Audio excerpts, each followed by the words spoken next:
Halo, Assalamualaikum warahmatullahi wabarakatuh. Kita bertemu lagi dalam mata kuliah teori keuangan. Kali ini yang akan kita bahas adalah teori struktur modal. Baik, kita lihat dulu dasar-dasarnya, pengertian dari struktur modal itu sendiri. Nah, kalau sebelum masuk ke teorinya, kita lihat dulu ini adalah contoh misalkan neraca sederhana dari perusahaan. Oke, ini. Baik. Baiklah, berikut adalah definisi dari struktur modal ya. Kalau kita lihat neraca, pada sisi kiri adalah aktiva atau disebut harta atau bisnis. Sedangkan sisi kanan adalah hutang dan ekuitas yang disebut struktur keuangan atau financial structure. Sedangkan struktur modal atau capital structure didefinisikan sebagai komposisi dan proporsi hutang jangka panjang dan ekuitas berupa saham preferen dan saham biasa yang ditetapkan oleh perusahaan. Dengan demikian bahwa struktur modal itu adalah struktur keuangan dikurangi oleh hutang jangka pendek. Hutang jangka pendek ini tidak diperhitungkan dalam struktur modal karena jenis hutang ini umumnya bersifat spontan atau berubah sesuai dengan perubahan tingkat penjualannya. Sedangkan hutang jangka panjang bersifat tetap selama jangka waktu yang relatif panjang, biasanya lebih dari 1 tahun, sehingga keberadaannya perlu lebih dipikirkan oleh manajer keuangan.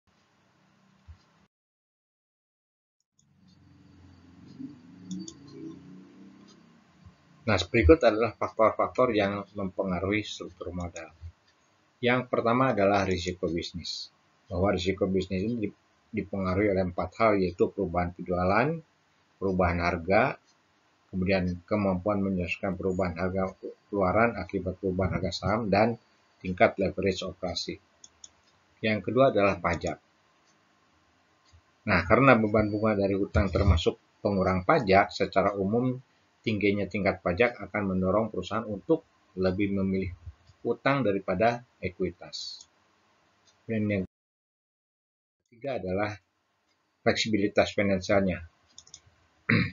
Faktor ketiga ini menyangkut kemampuan perusahaan untuk memperoleh modal dengan syarat-syarat yang dapat dipenuhi pada kondisi sulit. Dan yang terakhir adalah sikap dari manajer, bahwa manajer tergolong agresif ini akan lebih memilih sumber dana dari utang yang mampu memberikan efek leverage keuangan lebih besar. Sebaliknya, kalau manajer yang konservatif ini cenderung memilih menerbitkan saham baru daripada utang.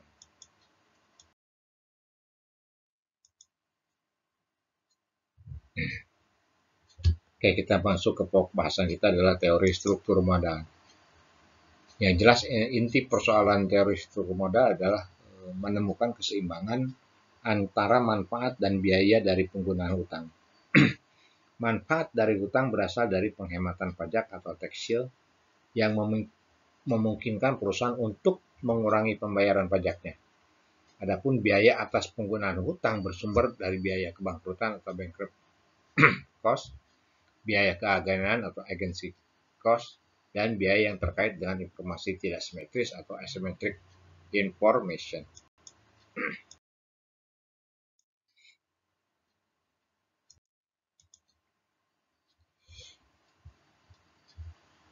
Berikut kita lihat teori struktur modal. Yang pertama adalah pendekatan laba bersih atau net income approach. Yang kedua pendekatan laba operasi bersih atau net operating income approach, NOI approach. Sedangkan yang ketiga adalah pendekatan tradisional atau traditional approach. Yang kedua adalah teori struktur modern ya, yaitu ini dikemukakan oleh Modigami dan Miller atau model MM. Dan yang kedua adalah model Krauss dan Lisenberger. Kita lihat satu persatu. Oke, sekarang kita lihat teori struktur modal yang tradisional ya, yaitu yang pertama yang pendekatannya adalah pada pendekatan laba bersih atau net income approach. Nah, Pendekatan laba bersih atau net income ini mengasumsikan bahwa investor mengkapitalisasi atau menilai laba perusahaan dengan kapitalisasi atau dalam simbolnya KE yang konstan, dan perusahaan dapat meningkatkan jumlah utangnya dengan tingkat biaya utang atau KD yang konstan pula. Karena KE dan KD konstan, maka semakin besar jumlah utang yang digunakan perusahaan, biaya modal rata-rata tertimbangnya atau KO semakin kecil, sehingga sebagai akibat penggunaan utang yang semakin besar. Yang kedua adalah pendekatan laba operasi ya. Nah, pendekatan ini melihat bahwa biaya modal rata-rata tertimbang konstan berupa berapapun tingkat utang yang digunakan oleh perusahaan. Pertama, diasumsikan bahwa biaya utang konstan seperti halnya dalam pendekatan laba bersih. Kemudian yang kedua, penggunaan utang yang semakin besar oleh pemilik modal dilihat sebagai peningkatan risiko perusahaan. Oleh karena itu, tingkat keuntungan yang disyaratkan oleh pemilik modal sendiri akan meningkat sebagai akibat meningkatnya risiko.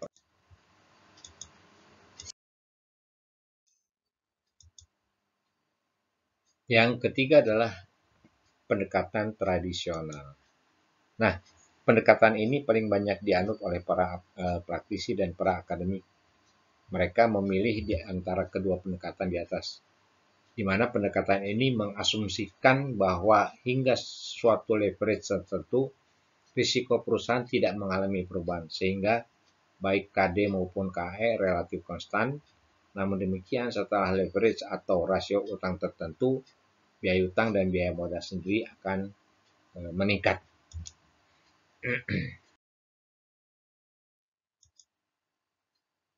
Yang kedua adalah teori struktur modal yang modern. Ini dipelopori oleh Montigami and Miller ya.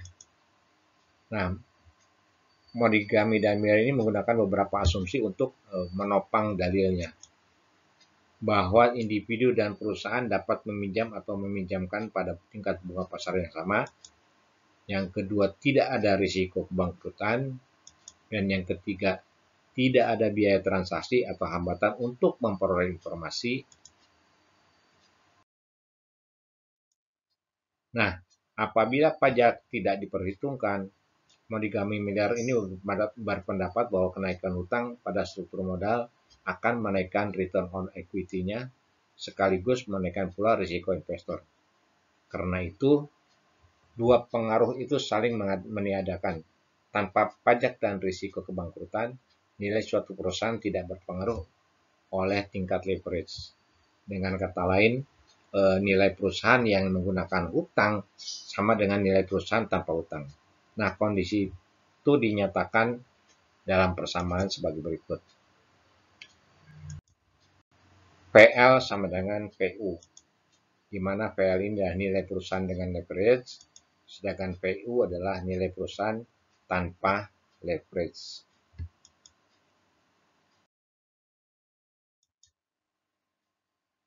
Kemudian apabila pajak dipertimbangkan, maka teori Montigami Miller ini dapat dinyatakan dalam persamaan sebagai berikut ya. PL sama dengan PU ditambah TB ya, di mana T adalah pajaknya dalam persentase, sedangkan persen TB ini sama dengan penghematan pajak atau tax shield-nya. Sedangkan B adalah hutang.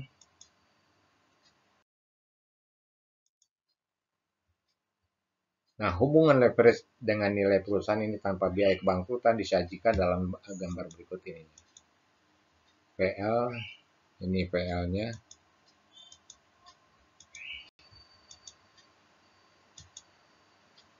Ini VU-nya ya.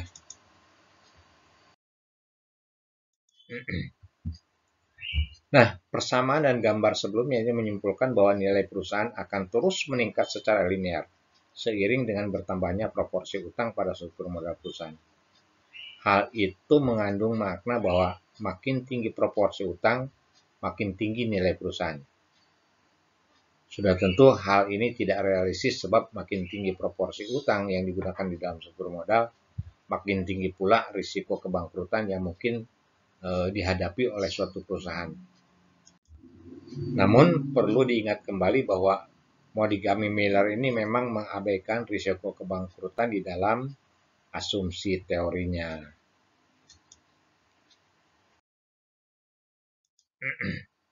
Nah, sekarang kita lihat biaya kebangkrutan ini koreksi dari model Montigny Miller oleh Krauss dan Lisenberger ya. Nah, Krauss dan Lisenberger ini menyatakan bahwa faktor penghematan pajak dari perusahaan yang berhutang ini dihilangkan oleh meningkatnya ekspektasi atas biaya kebangkrutan.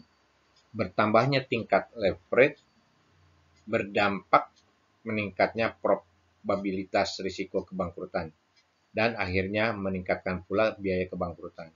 Nah, Krauss dan Lisenberger ini pada dasarnya ingin mengungkapkan bahwa struktur modal optimal akan tercapai jika tambahan dan penghematan pajak tepat sama dengan tambahan biaya kebangkrutan.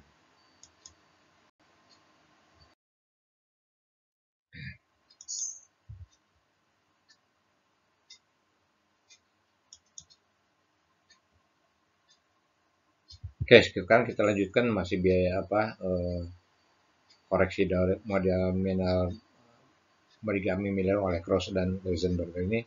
Kita lihat model Krauss dan Lisenberger ini dijelaskan dengan persamaan dan gambar sebagai berikutnya. Bahwa VL sama dengan VU ditambah TB dikurangi PV atau risiko kebangkrutannya. VL ini adalah nilai perusahaan dengan leverage, kemudian VU adalah nilai perusahaan tanpa leverage, T adalah pajaknya dalam persentase, sedangkan TB penghematan pajak atau tax shield-nya, B adalah hutangnya, sedangkan PV adalah present value atau risiko kebangkrutannya.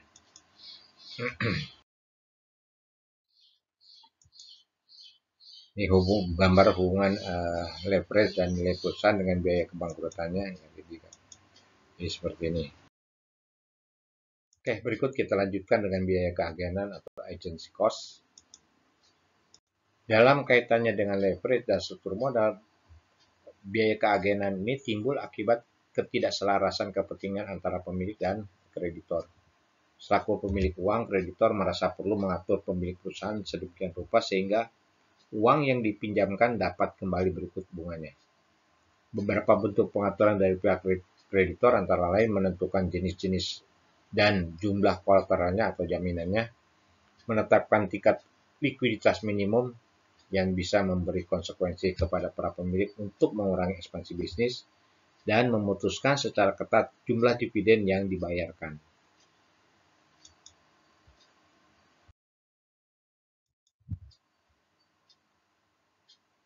Nah, dari situlah kita bikin buat ikhtisar atau rangkuman dari teori modal tersebut, ya, bahwa Montigny Miller berteori bahwa nilai perusahaan akan harus terus meningkat dengan bertambahnya proporsi utang. Kemudian Krauss dan Lisenberger lalu mengoreksinya bahwa dengan adanya biaya kebangkrutan, maka nilai perusahaan tidak dapat terus-menerus meningkat, bahkan bisa menurun. Teori struktur modal yang relatif baru ini menambahkan biaya yang berpengaruh terhadap menurunnya nilai perusahaan juga berasal dari biaya keagenannya.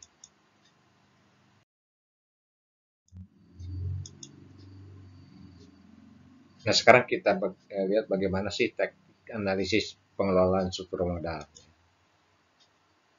Adapun tujuan teknik analisis itu bukan untuk menentukan struktur modal optimal dan memperkirakan harga saham akibat proporsi utang tertentu, melainkan lebih untuk menjaga agar proporsi utang dalam struktur modal berada pada tingkat yang relatif aman sehingga perusahaan dapat terhindar dari kebangkrutan yang mungkin berujung pada pembubaran perusahaan atau dilikuidasi.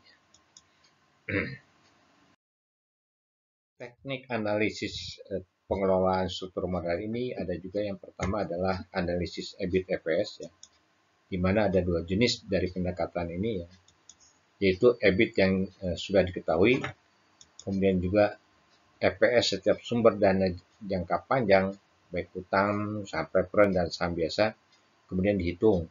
Jika earning per share dari utang lebih tinggi daripada saham biasa, maka kita pilih utang untuk mendanai proyek tertentu. Ya.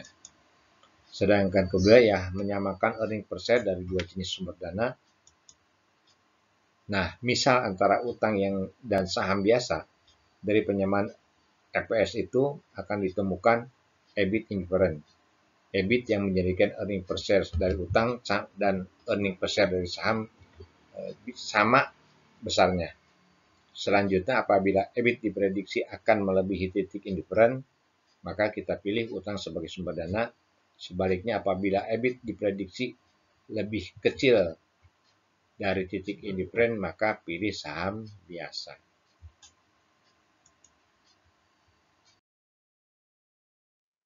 Adapun rumus EPS-nya adalah seperti ini ya. Ini EBIT earning per share kalau perusahaan menggunakan obligasi. Kemudian ini earning per share kalau perusahaan menggunakan saham preferen. Dan yang terakhir earning per share kalau perusahaan menggunakan common stock atau saham biasa. Ya.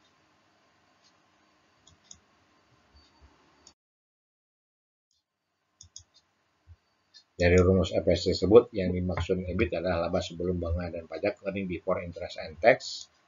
Sedangkan I1 adalah bunga dari utang saat ini, I2 bunga utang yang baru, kemudian DP1 adalah dividen saham preferen saat ini, DP2 adalah dividen saham preferen yang baru, N1 adalah jumlah lembar saham biasa yang beredar saat ini, N2 jumlah lembar saham biasa beredar yang baru. Sedangkan T adalah tingkat pajaknya.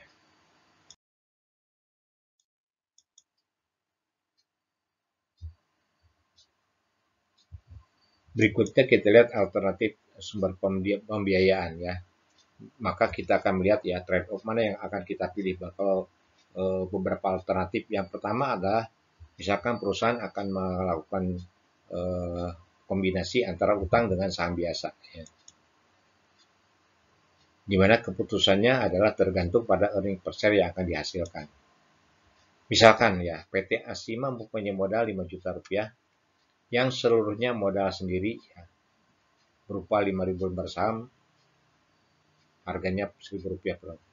Kemudian membutuhkan tambahan modal sebesar 1 juta rupiah yang dapat dipenuhi dengan utang pada tingkat bunga rata-rata 10% per tahun atau Rp100.000 per tahun, atau dengan menerbitkan saham baru sebanyak 1.000 lembar sehingga jumlah saham yang beredar menjadi 6.000. Tadinya kan 5.000 lembar. Oke, kita lihat. Adapun rumus earning per share-nya adalah laba bersih untuk saham biasa dibagi dengan jumlah saham yang beredar, atau laba bersih untuk saham biasa adalah laba usaha dikurangi dengan bunga, pajak, dan dividen saham preferen dulu. Ya. Atau juga bisa earning per share adalah EBIT dikurangi I, dikurangi T, dikurangi dividen saham preferen, ya, preferred stock, dibagi dengan jumlah saham beredar. Oke, atau bisa juga earning per share-nya adalah EBIT dikurangi 1 dikali 1 dikurangi T dibagi dengan jumlah saham beredar, di mana T-nya adalah pajak. Nah, EBIT yang menghasilkan EPS yang sama dapat dihitung dengan formula ya. EBIT indifference adalah EBIT dikurangi I1 dikali dengan 1 dikurangi T dibagi dengan N1 sama dengan EBIT dikurangi I2 dikali 1 dikurangi T dibagi dengan N2. Sedangkan jumlah penjualan indifference adalah biaya tetap ditambah earning before interest and tax dibagi dengan kontribusi margin ratio atau KMR ya.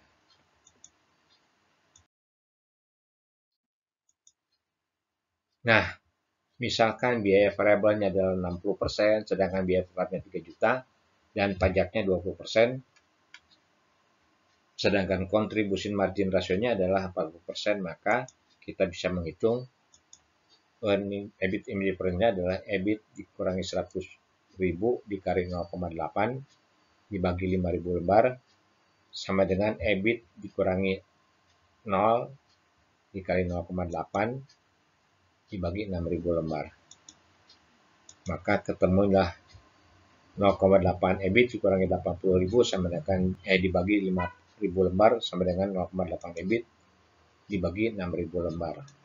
Maka 4.800 EBIT dikurangi 480 juta sama dengan 4.000 EBIT ya, atau 800 EBIT sama dengan 480 juta, maka EBIT-nya adalah 600.000 rupiah. Nah, dengan EBIT 600.000 rupiah maka akan dalam keadaan indiferen baik menggunakan utang maupun menggunakan saham biasa.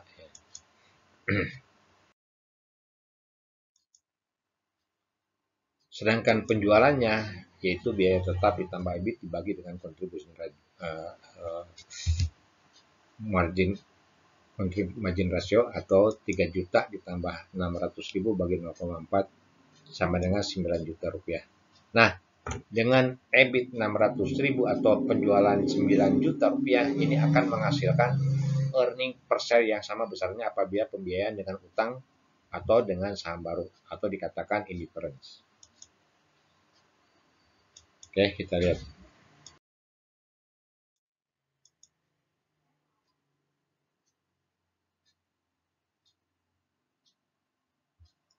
Kita lihat ini ya, berbagai alternatif ya, tambahan modal utang atau saham biasa pada EBIT yang berbeda. Yang jelas tadi kan udah diketemukan bahwa earning per share yang bisa menemukan indifferent adalah EBIT-nya 600.000 atau penjualannya 9 juta rupiah. Nah, sekarang kini posisinya seperti ini ya, dimana posisi perusahaan yang pertama adalah terdiri dari tambahan modalnya berupa berdasarkan dari utang yang sebesar 1 juta rupiah, sedangkan di sini nggak ada tambahan saham biasa. Jadi saham biasanya tetap 5 juta rupiah tapi ada utang 1. Sedangkan di sini saham biasanya karena di sini tambahannya semuanya saham menjadi 6 juta. Jumlah modalnya 6 juta ya, dengan utang maupun dengan tanpa utang. Jumlah saham beredar di sini tetap 5.000 lembar karena saham tidak bertambah, tapi di sini bertambah 1.000 lembar lagi jadi 6.000 lembar. Maka penjualannya adalah biaya tetap ditambah EBIT dibagi kontribusi margin. Ketemunya adalah 8,5 juta, ini juga 8,5 juta. Sedangkan biaya variabelnya 60% dari 8,5 juta, 5.100.000, 5 juta 100. Dan kontribusi margin rasionya adalah 8.500 dikurangi 5 juta 100, 3 juta 400, 3 juta 400. Oke, kita lihat berikutnya.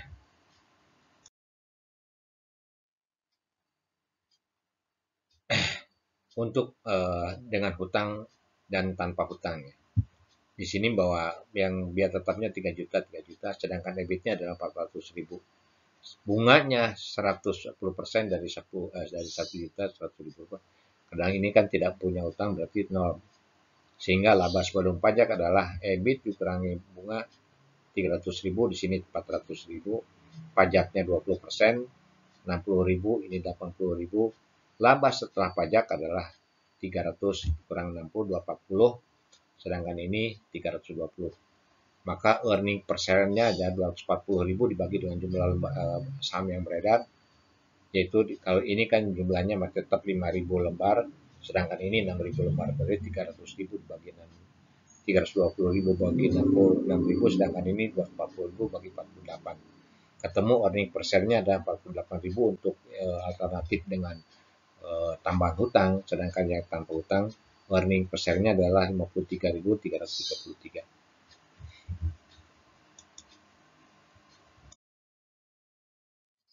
Nah, sekarang kita lihat bahwa tadi dengan EBIT 600.000 atau penjualan 9 juta rupiah, maka akan diperoleh earning per share yang sama, yaitu sebesar baik utang maupun dengan saham. Penjualannya adalah sama-sama 9 juta, biaya variabelnya adalah sama-sama 5 juta 400, sehingga kontribusi marginnya adalah 9 juta dikurangi 54. Kemudian kita lanjutkan. Nah, EBIT-nya ini 600.000, karena di sini menggunakan hutang, ada biaya hutangnya sebesar 10% dari 1 juta 100.000 rupiah. Sedangkan laba sebelum pajaknya 600 kurangi 100, 500.000. Pajaknya 20% dari 500.000, 100.000. Maka laba bersih setelah pajak adalah 500 kurang 400 ribu rupiah. Sehingga earning per share-nya adalah 400 ribu dibagi 5.000 lembar, dapatnya 80 rupiah. Kita lihat sekarang ya dengan saham, ya dengan saham ini kan dengan utang, ini dengan saham sama-sama ya semua ketemu EBIT-nya sama-sama 600. Di sini karena perusahaan tidak menggunakan utang maka tidak ada biaya bunga. Sehingga laba sebelum pajaknya 600 ribu rupiah, pajaknya 20% dari 600 120, sehingga laba bersih setelah pajaknya adalah 480 ribu. Maka laba per lembar sahamnya atau earning per share-nya adalah 80 ribu dibagi 6.000 lembar. Ya ini kan 5.000 ditambah 1.000 lembar menjadi 6.000 lembar. Ketemunya 80 ribu sama-sama earning per share-nya. Sehingga dengan EBIT 600 ribu rupiah ini akan diperoleh earning per share yang sama baik menggunakan hutang maupun menggunakan saham.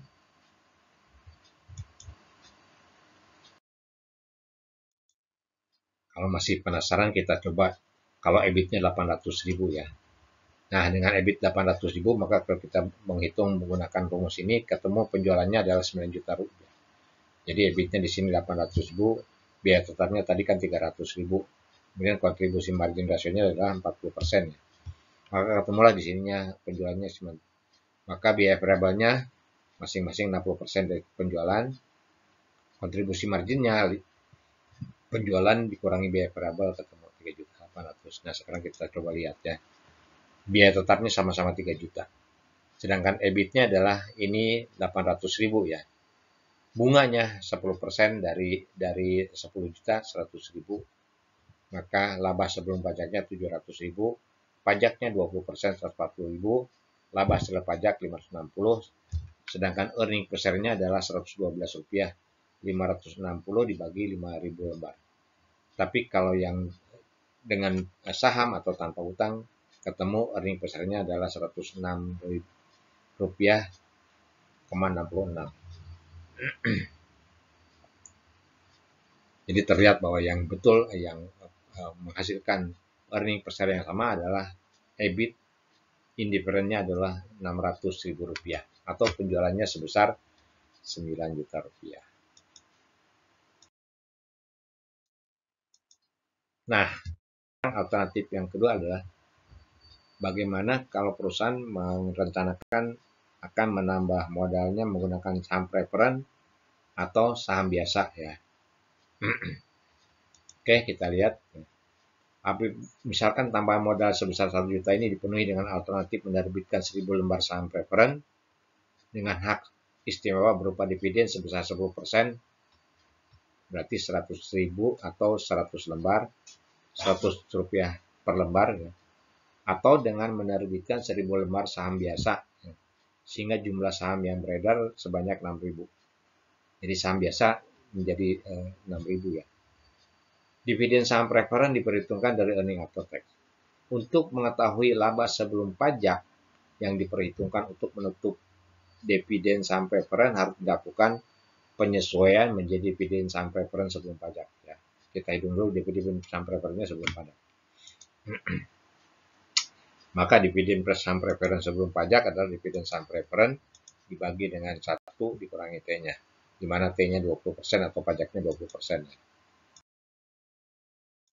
Maka kita bisa menghitung formulasi earning before interest and tax yang menghasilkan earning per share yang sama atau indifferent point melalui penambahan modal saham preferen atau saham biasa adalah ya, EBIT dikurangi I1 dikurangi dividen saham preferen sebelum pajak dikali 1 dikurangi T dibagi dengan N3 itu sama dengan EBIT dikurangi I2 dikali 1 dikurangi T dibagi N2. N3 adalah jumlah saham biasa pada alternatif 3 dengan menerbitkan saham preferen sebesar 5.000 lembar saham biasa ya. N2 jumlah saham biasa pada alternatif 2 dengan menerbitkan saham biasa atau 6.000 lembar saham biasa. I1 bunga alternatif ketiga, I2 bunga alternatif kedua ini sama-sama nggak ada bunganya karena masing-masing semuanya ini menggunakan saham ya, jadi nggak ada pinjaman ya. Merupakan sama-sama modal sendiri, hanya yang satu dari saham preferen, yang satu lagi saham biasa. Maka dividen saham preference sebelum pajak adalah dividen saham preference sebelum pajak 125.000 atau 100.000 dibagi 80% atau 0,8. Nah, EBIT yang akan menghasilkan earning per share yang sama adalah EBIT dikurangi 125.000 kali 0,8 dibagi 5.000 lembar sama dengan EBIT dikali 0,8 dibagi 6.000 lembar. Ini kan ada tambahan 1.000 lembar saham baru, saham biasa. Sedangkan ini tidak ada tambahan saham biasa ya, karena menggunakan saham preference. Sehingga saham biasanya tetap 5.000 lembar. Atau sebenarnya 0,8 EBIT dikurangi 100.000 dibagi 5.000 lembar sama dengan 0,8 EBIT dibagi 6.000 lembar. Atau 4.800 lembar, 4.800 EBIT sama dengan dikurangi 600.000 rupiah sama dengan 4.000 EBIT. 800 EBIT sama dengan 600 juta rupiah, maka EBIT-nya adalah 750 juta rupiah. Oke, inilah EBIT yang akan menghasilkan earning per share yang sama baik menggunakan saham preference maupun menggunakan saham biasa. Kita hidupkan kembali penjualannya biaya tetap ditambah EBIT dibagi dengan kontribusi margin ratio 3 juta biaya tetapnya, EBIT-nya 750.000, kontribusi margin ratio-nya adalah 40%. Maka penjualannya adalah 9.375.000 rupiah. Berarti dengan EBIT 750.000 rupiah atau penjualan 9375 akan diperoleh earning per share yang sama bila menggunakan saham preference maupun menggunakan saham biasa ya. Oke, kita coba menggunakan tabel ya untuk membuktikan penemuan EBIT tadi. Alternatif yang menggunakan saham preference adalah tambahan modalnya 1 juta rupiah berupa saham preference. Sehingga saham preferennya 1 juta rupiah, saham biasanya 5 juta, jumlah modalnya 6 juta rupiah. Sedangkan jumlah sahamnya tetap 5.000 lembar.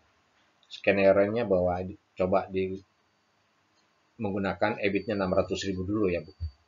Sehingga kita bisa menghitung penjualannya adalah biaya tetap ditambah EBIT dibagi kontribusi margin ratio 3 juta ditambah 600.000 dibagi 40%. Ketemunya 9 juta rupiah.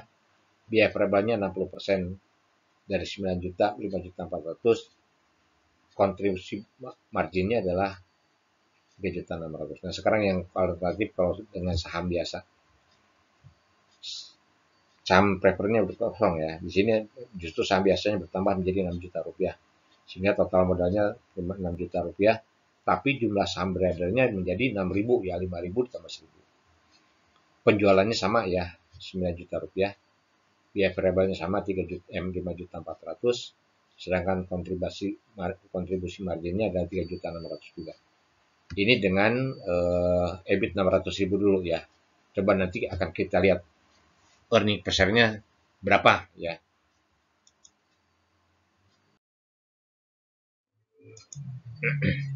Oke, dengan EBIT 600.000 sama-sama nggak ada bunga ya karena bukan pinjaman ini. Sehingga laba sebelum pajaknya 600.000, pajaknya sama-sama 20% dari 620.000, laba setelah pajaknya 480.000 sama, tapi di sini ada pengurangan dividen saham preference ya. Tadi saham preference itu kan dibayarkan berdasarkan persentase yang disepakati. Dari 1 juta pinjaman tersebut, dividennya adalah 10%, 100.000, sehingga laba bersih untuk pemegang saham biasa adalah 380.000. 480 dikurangi 100, 380. Sehingga earning per share-nya adalah 380 dibagi 5.000 lembar, 76 rupiah.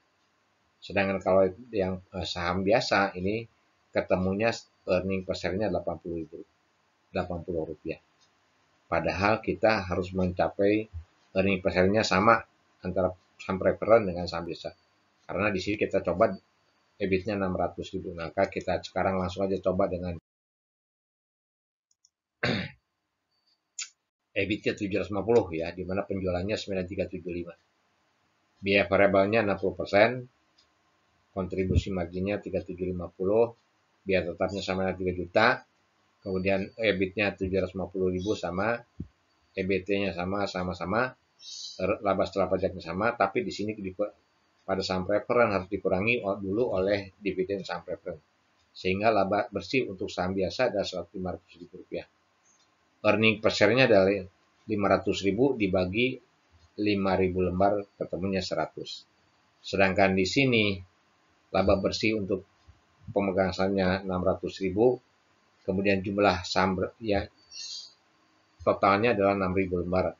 600.000 bagi 100 bagi 600 sebesar Rp100 juga. Jadi betul ya, dengan EBIT 750 atau penjualan 9375 akan diperoleh earning per share yang sama baik menggunakan saham preference maupun saham biasa.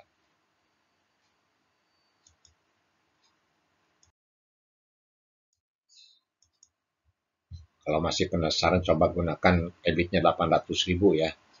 Meskipun kita udah tahu bahwa yang akan menghasilkan saham earning per share yang sama antara saham preference dan saham biasa adalah 750.000. Tapi kita lihat di sini dengan 800.000 ternyata earning per share saham preference Rp108, saham biasa 106. Berarti yang betul ya tadi yang 750 ya. Nah, yang berikutnya adalah coba lihat sekarang bagaimana kalau alternatifnya adalah tambahan modal dan menggunakan hutang dan saham preference. Yang pertama kan tadi hutang dengan saham biasa. Yang kedua saham biasa dengan saham preference. Nah, sekarang bagaimana kalau tambahan modalnya alternatifnya adalah hutang dengan saham preference. Sama rumusnya sepertinya. Dividen saham preference sebelum pajak adalah ketemunya 125.000. Sedangkan rumus indifferentnya adalah ya sama seperti ini. Gimana? Coba ya ketemunya. Sedangkan EBIT yang menghasilkan average yang sama adalah EBIT dikurangi 100.000 dikali 0,8 dibagi 5.000 lembar sama dengan EBIT dikurangi 105.000 dikali 0,8 bagi 5.000 lembar. Coba ya. Atau 4.000 EBIT dikurangi 400 juta atau 4.000 EBIT sama dengan 500 dikurangi 500 juta ya. Atau 4.000 EBIT dikurangi 4.000 EBIT, 0 EBIT sama dengan minus 100 juta. Nah, kok begini hasilnya? Berarti bahwa alternatif penggunaan penambahan modal melalui utang dan saham preference ini tidak bisa dilakukan ya. Karena alasannya adalah bahwa berdasarkan hasil perhitungan tersebut ini menunjukkan bahwa penetapan EBIT yang menghasilkan EPS yang sama dari alternatif penambahan modal dengan utang atau saham preference ini tidak bisa dilakukan karena memilih utang atau saham preference tetapi jumlah saham biasa yang beredar adalah sama sehingga secara matematis dalam persamaan tersebut di mana penjumlah sama jumlah dengan jumlah saham preference akan menghasilkan 0 EBIT dan keadaan ini tidak dapat dilanjutkan.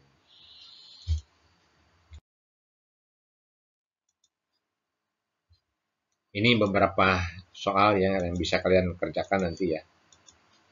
Oke, nanti kalian bisa coba ya, kita ketemu di kelas. Mungkin yang menyaksikan bisa dicatat atau bisa langsung aja di download ya. Ini.